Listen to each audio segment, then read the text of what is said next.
गर्भधारण किसी भी स्त्री के जीवन की बहुमूल्य अवस्था होती है। एक स्त्री एक नए जीवन को जन्म देने की तैयारी कर रही होती है। यह एहसास अपने आप में जितना सुखद है उतना ही नाजुक भी। इस अवस्था में महिलाओं को शारीरिक और मानसिक रूप से बहुत सारे बदलाव देखने पड़ते हैं।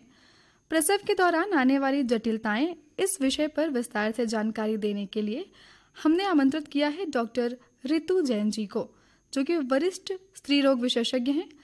मैम, इस कार्यक्रम में आपका बहुत बहुत स्वागत है। नमस्ते, मैं डॉक्टर रितु जैन, रायपुर से।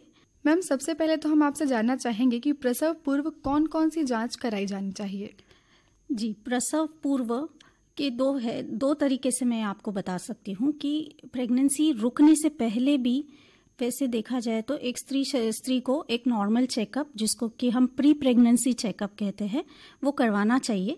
इसमें हम बेसिक ब्लड टेस्ट करवाते हैं, जो कि complete blood count, blood group, sickling या थैलेसीमिया की बीमारी, शुगर, थायराइड जांच और वायरल मार्कर्स मतलब HIV, HbA1c और HCV की टेस्टिंग, इसके साथ साथ सिफिलिस की टेस्टिंग। ये बेसिक टेस्ट प्रेगनेंसी से पहले ही अगर हम महिला की करा लेते हैं तो हमको एक बेसिक नॉलेज हो जाता है कि उनको प्रेगनेंसी के हिसाब से उनका शरीर फिट है कि नहीं है। और अगर किसी कारणवश ये जांच हम प्रेगनेंसी से पूर्व नहीं करा पाए तो प्रेगनेंसी जैसे ही डिटेक्ट होती है उसके फर्स्ट विजिट में ही हम ये जांच करवाने के लिए एडवाइस करते हैं। और this is according to our national guidelines also. तो ये बेसिक जांचें मेरे हिसाब से प्रेगनेंसी में होनी चाहिए। और अगर गर्भधारण हो चुका है तो एक फर्स्ट विजिट में सोनोग्राफी स्कैन भी इम्पॉर्टेंट है। मैम, हम देखते हैं कि प्रेगनेंसी होती है जब, तो ब्लड प्रेशर और शुगर का एक बहुत बड़ा रोल होता है उसमें। तो इसके लिए क्या क्या सावधानी बरतनी चाहिए गर्भवती महिलाओं को? जी, जैसे कि मैंने कहा, प्रेगनेंसी पूर्व जांच, इससे पहले मैंने आपको जवाब दिया था, उसमें शुगर जांच हम कराते हैं, क्योंकि हमको ये जानना होता है कि प्रेगनेंसी जब स्टार्ट हो रही है तो उस महिला के शुगर लेवल्स क्या है। क्योंकि अगर शुगर लेवल्स बढ़ी हुई है तो हमको प्रेगनेंसी हाई रिस्क कैटेगरी में लेवल करके उसकी अलग तरीके से मैनेजमेंट करनी होती है। साथ साथ में BP भी बहुत इम्पॉर्टेंट है, क्योंकि प्रेगनेंसी के दौरान हमारे शारीरिक चेंजेस जो होते हैं, ब्लड फ्लो के जो चेंजेस होते हैं, उसके वजह से BP स्वाभाविक तौर से बढ़ने की शक्यता ही होती है। इसीलिए, और अगर BP बढ़ता है गर्भधारण के बाद तो उसका असर सीधा शिशु पे भी होता है। तो हमारा जो मैनेजमेंट प्रोटोकॉल है, या प्रेगनेंसी को हमको जैसे आगे की तरफ हमको मैनेज करना है, क्या दवाइयाँ देनी है, उसको आगे किस तरीके से उसकी डिलीवरी प्लान करनी, इसके लिए BP, शुगर ये बहुत अहम हिस्सा है, जो कि हर विजिट में, हर महीने की जांच में हम करवाते हैं। जी, कौन कौन से महीने में हमें कौन कौन सा ब्लड टेस्ट कराना चाहिए, किस प्रकार की सोनोग्राफी करवानी चाहिए? जी, अगर हम डॉक्टर विजिट या हॉस्पिटल विजिट्स की बात करें तो अच्छा, तो ये बेहतर तो ये होता है मैं किसी भी गर्भवती महिला के लिए कि वो शुरुआती हर महीने जांच के लिए जाए। 7 महीने तक हर महीने में एक बार, 8वें 9वें महीने में हर 15 दिन में, और 9वें महीने के बाद हर सप्ताह अपना एक रूटीन चेकअप करवाएं डॉक्टर द्वारा। पर जैसे कि ग्रामीण इलाके में, या अगर कोई कारणवश आप इतनी विजिट्स में नहीं जा सकते हैं डॉक्टर के पास, तो कम से कम हमको 4 बार अपने चेकअप के लिए हॉस्पिटल या स्त्री रोग विशेषज्ञ के पास जाना चाहिए। प्रथम जांच 12 सप्ताह के भीतर अथवा गर्भावस्था का पता चलने के साथ ही, जितनी जल्दी हो सके। द्वितीय जांच जो होती है वो 14 से 26 सप्ताह के भीतर होनी चाहिए। तृतीय जांच 28 से 34 सप्ताह के भीतर, और चतुर्थ जांच जो लास्ट मिनिमम रिक्वायर्ड जांच है वो 36 वीक्स के बाद होनी चाहिए। अब हर स्टेज में जब हम बुलाते हैं तो एक बेसिक प्रोटोकॉल होता है कि हम क्या क्या टेस्ट उनकी करवाने वाले हैं, जैसे कि गर्भवती महिला का वेट लेना,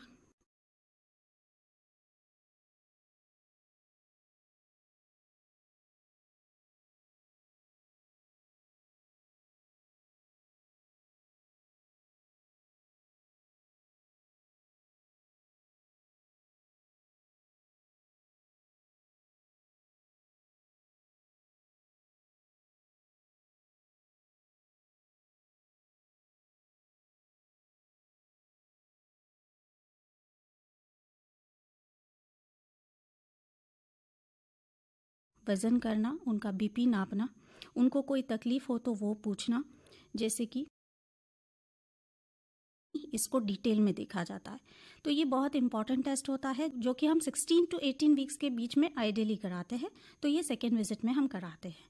इसके साथ साथ महिला का वजन, बीपी फिर से रिपीट होता है, और अगर महिला का हीमोग्लोबिन फर्स्ट विजिट में कम था तो इस विजिट में हम फिर से रिपीट करा के देखते हैं और उनको आयरन की टैबलेट्स किस डोज में स्टार्ट करनी वो डिसाइड करते हैं। इसके बाद जो हमारी थर्ड विजिट होती है, इसमें हम रिपीट हीमोग्लोबिन टेस्ट कराएंगे, मरीज का वजन देखते हैं, बीपी चेक करते हैं, शुगर्स रिपीट होती है, और एक फिर से सोनोग्राफी की जाती है ये देखने के लिए कि बेबी की ग्रोथ कितनी हो रही है, बेबी का वजन ठीक है कि नहीं, बेबी का पानी ठीक है कि नहीं, प्लेसेंटा अपनी जगह पे पोजीशन पे है कि नहीं, कि और कोई कॉम्प्लिकेशंस है। इसके साथ साथ इस विजिट में हम एक टेटनस का बूस्टर डोज के लिए भी एडवाइस करते हैं। और जो लास्ट विजिट होती है जो कि 8.5 या 9वें महीने पे या 36 वीक्स के बाद होती है, इसमें हम बेसिक वजन, बीपी, शुगर, हीमोग्लोबिन, इनके साथ साथ फिर से बच्चा किस तरीके से नीचे की तरफ आया है कि नहीं, नीचे का रास्ता नॉर्मल डिलीवरी के हिसाब से रेडी है कि नहीं महिला का, इसके लिए एक अंदरूनी जांच भी करते हैं। इसके साथ साथ अगर महिला को कोई पहले से कोई परेशानी है जैसे कि BP, sugar, thyroid, asthma, allergies, वो स्पेसिफिक बीमारियों के हिसाब से एक्स्ट्रा जांच भी बताई जाती है।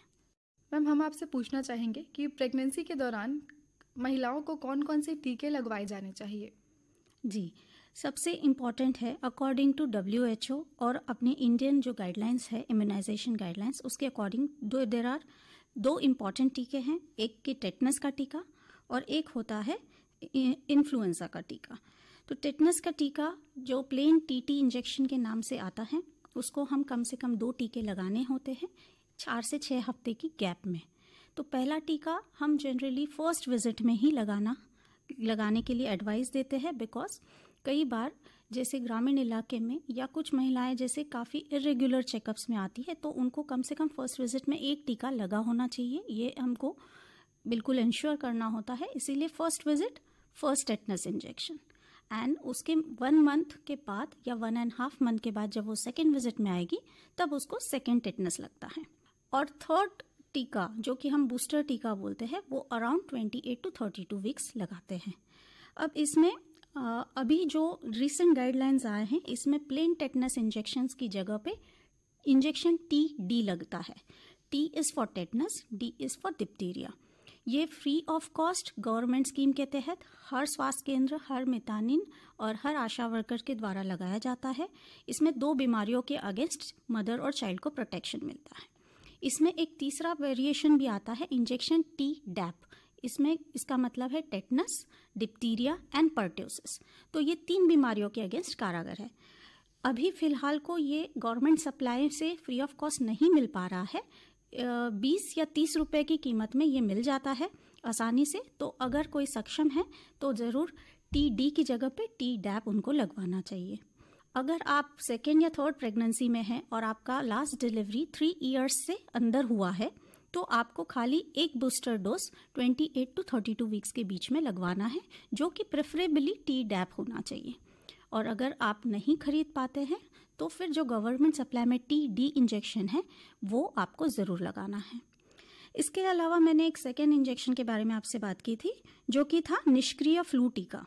ये ऑप्शनल टीका होता है और जनरली हाई रिस्क महिलाएं और हाई रिस्क प्रेगनेंसी में ही हम इसको एडवाइस करते हैं, क्योंकि ये फ्री ऑफ कॉस्ट तो अवेलेबल नहीं है, तो कॉस्टली इंजेक्शन है, करीब 1400-1500 रुपए का इंजेक्शन है, जो कि अगर आप कुछ दूसरी बीमारियों से, हाई रिस्क फैक्टर से जूझ रहे हैं तो ही हम इसको एडवाइस करते हैं। और ये जनरली हम लगाते हैं अराउंड 20 to 24 वीक्स। तो ये टीके इम्पॉर्टेंट हैं। इसके अलावा बाकी टीकों को हम जनरली अवॉइड करने के लिए बोलते हैं ड्यूरिंग प्रेगनेंसी। मैम, हम अक्सर सुनते हैं कि जो पहली तिमाही का जो समय होता है वो काफ़ी नाजुक होता है गर्भवती स्त्री के लिए।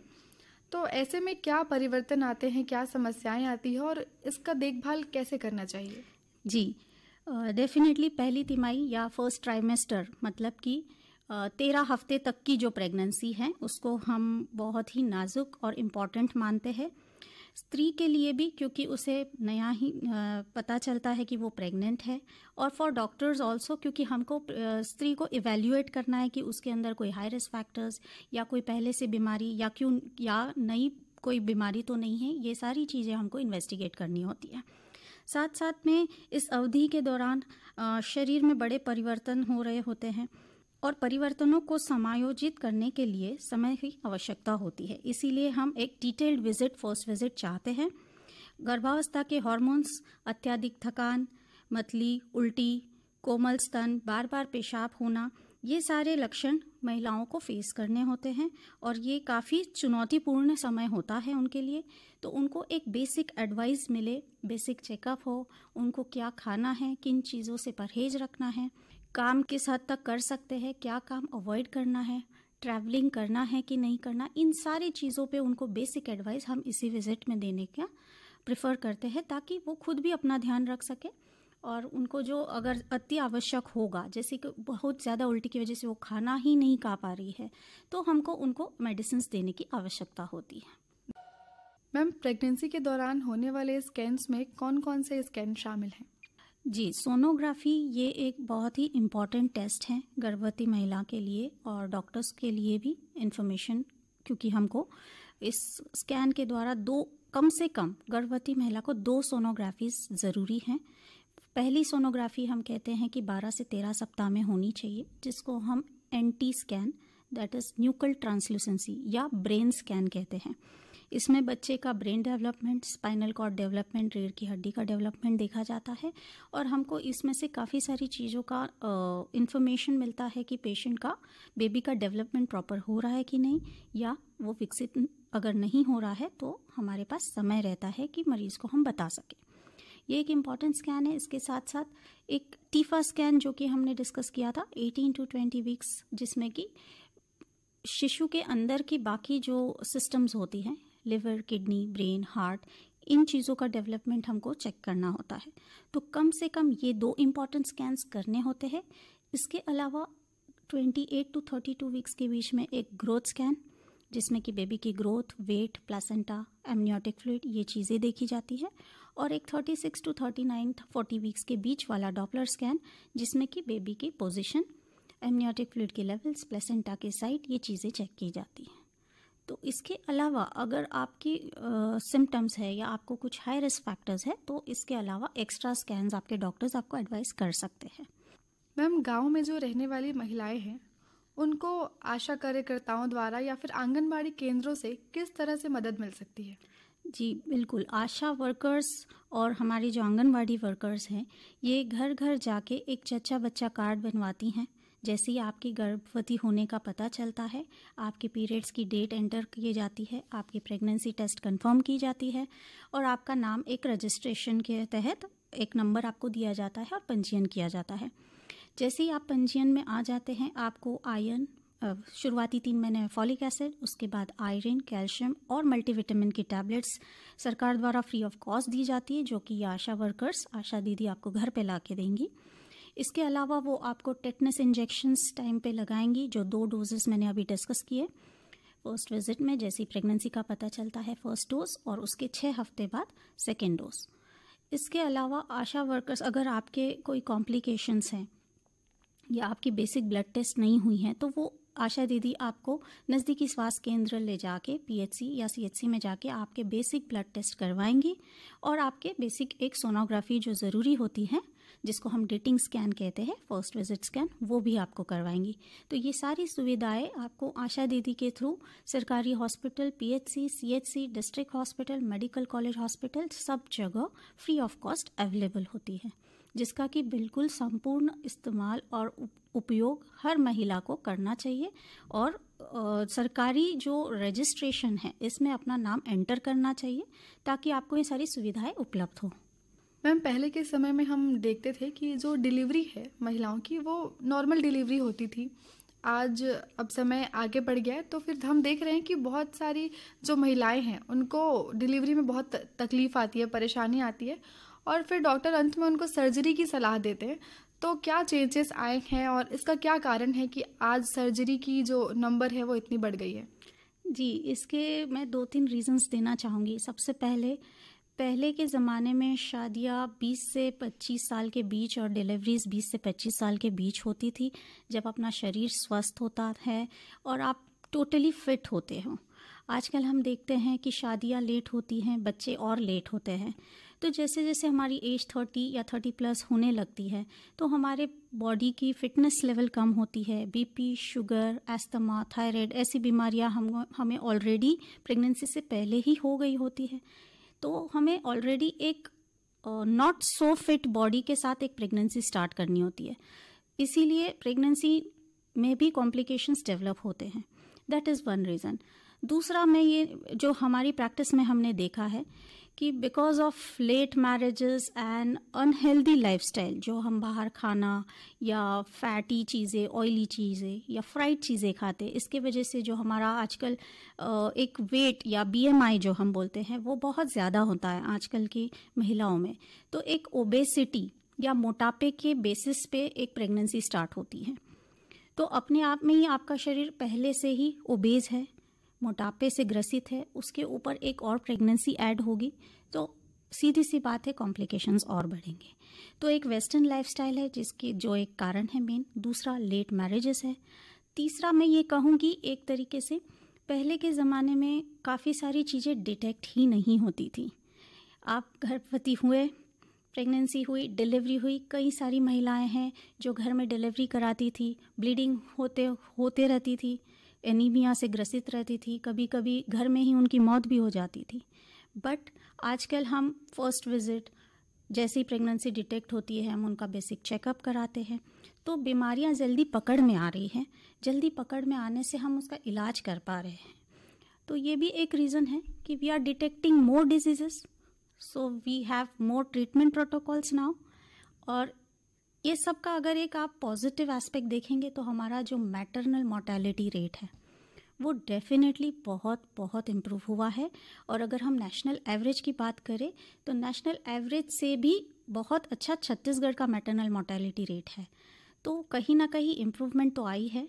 हाँ, सिजेरियन का रेट आप कहती है वैसे बड़ा है, पर इतना भी नहीं बढ़ा है। तुलनात्मक अगर हम देखें तो पहले 5 to 10% सिजेरियन सेक्शन रेट था, जो कि अभी 15 to 20% हो गया है। बट उसके पीछे रीजंस ये है कि कॉम्प्लिकेशंस भी तो बढ़ रहे हैं, तो हमको उन कॉम्प्लिकेशंस को डील करने के लिए ऑपरेशंस करने पड़ते हैं, जो कि सही केसेस में अगर हम ऑपरेशन करते हैं तो हम वो बच्चे को और माँ को एक हेल्दी ज़िंदगी दे रहे हैं, तो वो एक अच्छी बात है। बिल्कुल भी ऑपरेशन से आप लोगों को नहीं डरना है, और अगर ज़रूरी होगा तो ही आपके गायनेकोलॉजिस्ट आपको ऑपरेशन एडवाइस करेंगी।